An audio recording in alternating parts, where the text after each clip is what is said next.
Welcome. If you've just joined us, you're watching Alexis Conran and Friends, and today I'm joined by a pair of brilliant radio hosts, Zoe Hardman and Christo Fufas. Now, first up, should gambling for under 25s be banned? It's the first day of the Cheltenham races. A lot of people are going to be putting on a bet, but for half of the students out there, they're gambling more than they can actually afford. Students are known to be dipping into their savings to sustain their gambling habits and have become part of university culture. With a spike in 16 to 24-year-olds seeking help for addiction, is it time to ban them from doing it? Then, would you want a wind farm near you? Developers are going to be given more cash to put up wind turbines and solar farms. So the new schemes are designed to trigger solar and wind infrastructure on farmland around cities. So would you want a wind farm near you? Would you reckon that they're an eyesore on the landscape?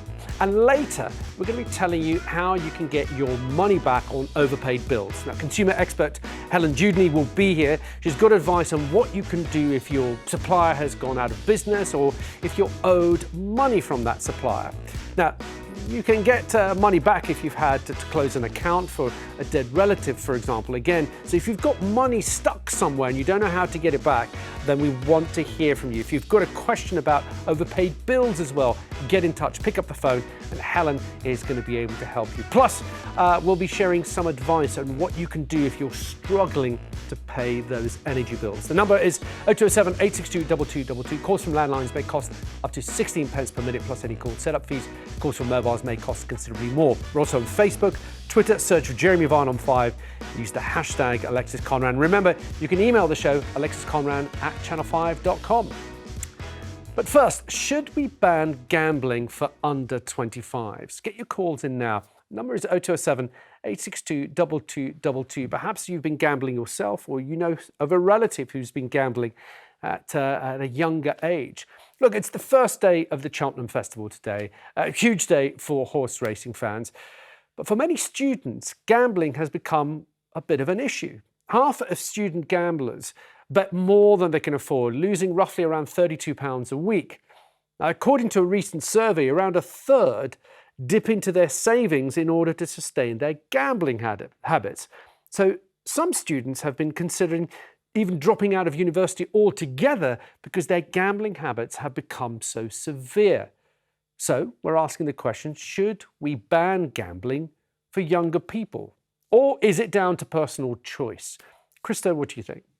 Well, what better way to welcome the first day of the Cheltenham Festival than a ban on gambling? No. Hang on, a ban on gambling for 25 under 25. and under. We're not saying ban it gambling completely. Fair enough. And I don't think that that's a good idea. I think that as someone who was very susceptible to addictions in my life, I would never want to ban people of a certain demographic from being able to enjoy those things, like gambling, like other things as well. If you're over 18 and you are an adult, if you're an adult enough that I could go and join the army over 18 and fight for my country, then I am responsible enough to be able to gamble. Now, the most surprising thing about this story for me is firstly that some students have savings. I mean, that's amazing that they can take their money. Well, I think what we mean there, it's their loans. Yeah. It's what they have put aside to get through university. But I think the way in which you combat this is rather than take the enjoyment from absolutely everyone who's under 25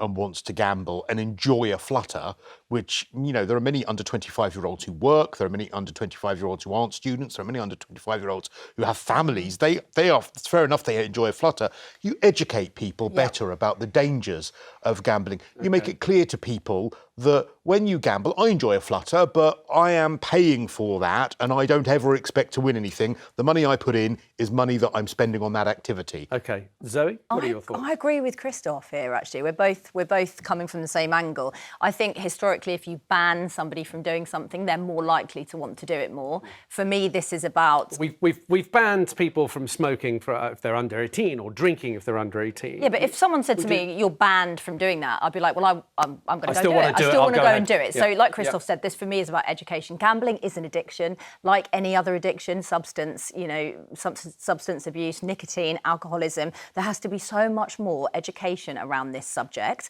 And also, you know, for me, there is a wider issue here that once gambling gets out of control, that is it destroys lives. Gambling destroys lives. So for me, like Christoph said, this is about educating our young people. We need to look after them. Okay. I mean, I had an incident when I was in New Zealand. I was travelling around the world. I had saved up £300 a month to go travelling with. I was in New Zealand, in Auckland. I went to a casino. I put all of it on blackjack. I lost all of it that night. And I had to call my dad to say, I've got no money left. There were no bank accounts. I was travelling with traveller's checks. You know, it was all gone. And I've never, ever done it again. It was a stark reminder that you can't muck around with these things. Okay. And I say that as a son of a gambling addict. I've made a documentary about it. I have heard so many stories. One's featured in my documentary of a person who did almost exactly what you said, but instead of losing it, they won. And that took a completely different turn in their life and their attitude to gambling.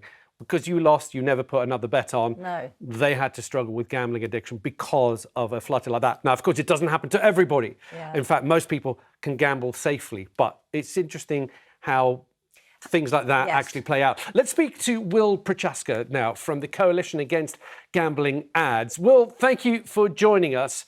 Thanks for giving us your time. Will, what do you make of what you heard there from Christo and Zoe? If you're 18, you're considered an adult, you can work, pay taxes, you can join the army, you can do a lot of stuff. Personal responsibility has come into play. If you want to gamble, you should be allowed to gamble. I have some sympathy for that, but I also think that there's a depth of evidence, much of which the government has accepted, that those under 25 are particularly susceptible to being harmed by the gambling industry. And actually other countries in the world are looking at this. For example, Belgium announced last week that they're going to increase their age restriction for gambling up to 21. So it wouldn't put us out of line with countries like Belgium. Certain states in America wouldn't put us out of line with.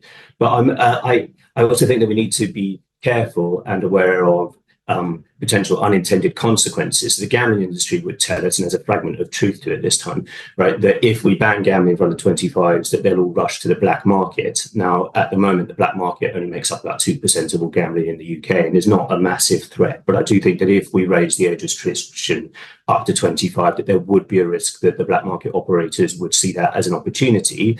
What's hopeful in that space is that the criminal justice bill going through Parliament at the moment has got a provision to give the Gambling Commission the power to shut down black market operators. And I think once the Gambling Commission has that power, I do think a conversation about further age restrictions would be based on the evidence. And I think the next government should look at that very seriously. Well, do you think that people, you mentioned there are people under 25, do you think that they're more susceptible to what's going on in the gambling industry, to the advertising? I mean, if you're a sports fan, you can't watch any sport without being prompted to gamble. I mean, would it make such a huge difference, 25, 21? Do you think it'll make a huge difference? I think it could make a huge difference. Certainly the evidence is there that far greater protections need to be put in place for people under the age of 25. And that's based on clinical evidence that actually the human brain is still developing up until that age. The human brain is far more plastic at that stage of development. And so people under the age of 25 are at far greater risk and therefore need far greater protections. The industry has targeted them in the past. There are lots of adverts out there which actually focus on things like cartoons. So we know the industry are targeting young people. It's the kind of tobacco playbook of if you can get them hooked when they're young, then you've got the customer for life, right? So we know the industry aren't playing fair here, and the evidence is there. So it could make a big difference. That age group do have the highest addiction and at-risk rates of any age group in the country, 16 to 24. So as I said, the evidence is there. Something far more needs to be done. And the government seems to have accepted that with its recent policies as well. Okay. Well, stay with us. Let's hear from people at home. Pat's got in touch from London. Pat, good afternoon. What would you like to say, Pat? Yeah, good afternoon, Alexis, and I'm very happy to hear what's been. My idea is to ban it totally, not just for 25s. As a former journalist in Dublin, I did a feature on radio in Dublin on the problem, and what I found was suicides. Young people then turn to drugs in order to feed their addiction to feeding and having to bet, and suicide. It should be totally banned. I give you another example. In Ukraine, Alexis, I've been there and I did a feature in Ukraine. They do not allow gambling whatsoever. So I'm suggesting that it should be totally. It's a stupid game. It's a fool's game. I remember one time going to races in Dublin. and I placed bets, but I never got involved. And one time, the gambling people want you to spend more and more. It's a fool's game. You never, never, never win. Okay, Pat, let's pause there. Let's pause there because I can see head shaking both from Krista and from Zoe. Krista, go on. Why shouldn't I, Pat, as an adult, be able to have a flutter now and then in a responsible way? I understand restrictions on people who are perhaps young, under 25, not bans, but restrictions. But why would you ban it for someone my age who just wants to have a flutter now and then? Because you going out encourages young people to do it as well. They copy your people in families. My doing it doesn't encourage other people to do it. I'm just enjoying it as an adult activity. I'll give you an example. You see in families where people smoke, a father and mother smokes, what happens? The children start smoking. So we have a responsibility. It's an evil thing to you might have a flutter, or I might have a flutter. We might be able to control it, but we're encouraging other people. I've seen too much of it in Dublin and around the world where people commit suicide. They steal and they do all kinds of things because they have this idea of going to make millions and millions of pounds. And they don't. Pat, they always thank you. Pat, thank you for your call. Zoe. And thank you too. Thank you. Thank you, Pat. Thanks for getting in touch. What do you make of what Pat's saying? A total ban? Absolutely not. Again, there has to be that understanding that some people will be completely addicted and hooked on gambling. Same as alcohol, same as nicotine, same as food. I was a food restrictor. I was addicted to restricting food. Some people are more addicted to it. You have to educate around it. You can't just say there's a blanket ban on it. All right, I'm going to play devil's advocate here. I was looking at the stats today. Drug addictions in the UK. It's estimated that there are 777,000 drug addicts. That would be someone who's been using drugs more than once a month. It's also estimated by the Gambling Commission that 1.3 million, so a lot more, almost double, problem gamblers in the UK. Now, what's a problem gambler? Someone who gambles enough that it's caused issues with their family life and it's changed their life patterns, been disruptive and interferes with their daily life. Now, we've banned illegal drugs. We've banned people from doing that, yet we've got double the amount of problem gamblers estimated by the Gambling Commission, and we're arguing about whether or not we raise the age limit. So we don't know what's going on there. We don't know. We're not talking about illegal drugs here. We could be talking about drugs that aren't, prescription drugs. No. We're talking about illegal drugs. I'm talking about Class A, Class B, Class C drugs. Nearly 800,000 people who are taking them in a problem manner, well, that's not a ban working. I would argue that isn't the drugs ban working with those kinds of figures. And what proportion of that over 1 million, 1.3 million or something that you said that was a problem gambler, what proportion out of everyone that gambles throughout the entire year would that make up? There are millions of people who do it responsibly. Why penalise them? OK. Will, I'm going to come to you in just a moment. Let's hear from Nicole in Birmingham. Nicole, welcome to the show. What are your thoughts, Nicole? Should we ban it for under 25s? And welcome to the panel as well. I think gambling, like I just said to you people, comes from an early age when we take them to amusement parks and they're putting the 2p's in the machine. That gets the lights start flickering and it catches the children's eye. Yeah. And I wouldn't say under 25, and I don't agree with the last caller, Pat. Me and their dad smoked. None of my children smoke, but everyone has an addiction. Okay. Everyone. All right. Nicole, thank you. Let me just go back to Will. Will, what do you make of what Pat said and what you've been hearing from Christo and Zoe? This idea of a total ban. I mean, I don't think you've ever advocated for a total ban. I don't think most charities who want to see more responsible gambling are ever advocating for a total ban. But what are your thoughts on this? I don't advocate for a total ban. I think we have to be very careful with some of the myths in this space, though. So most people don't gamble, right? And of the people that do gamble, when you exclude the National Lottery, something like 25% of them are at very heightened risk of really significant harm. So it's actually quite a high proportion of people who are gambling who are harmed by gambling. And it's a myth that the industry perpetuates, that it's just a tiny percentage of people who are addicted to gambling, right?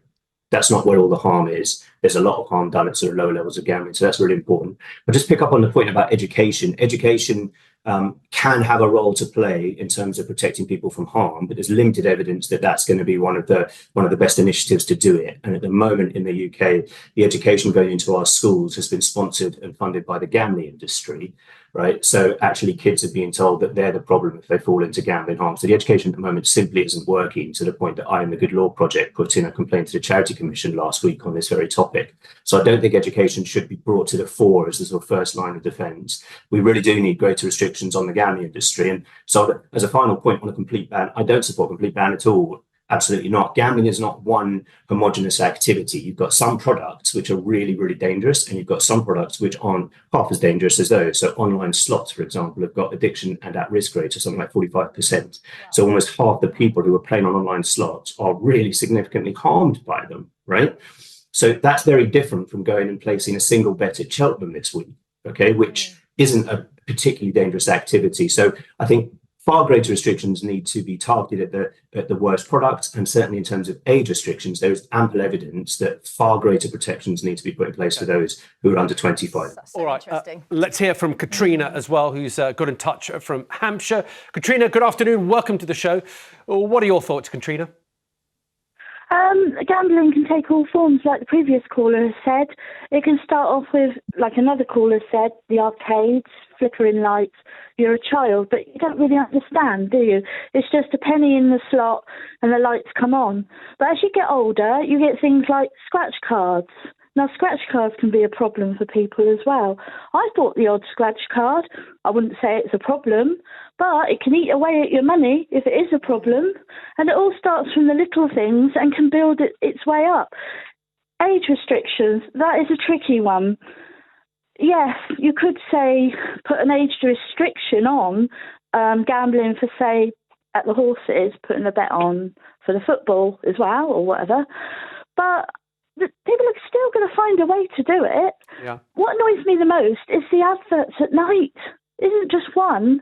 There's like several adverts late at night, in the evening, watching the film. Yeah, when and you'll get Katrina. they'll Yeah. bombard you with the blooming gambling adverts. And I think to myself, oh my goodness.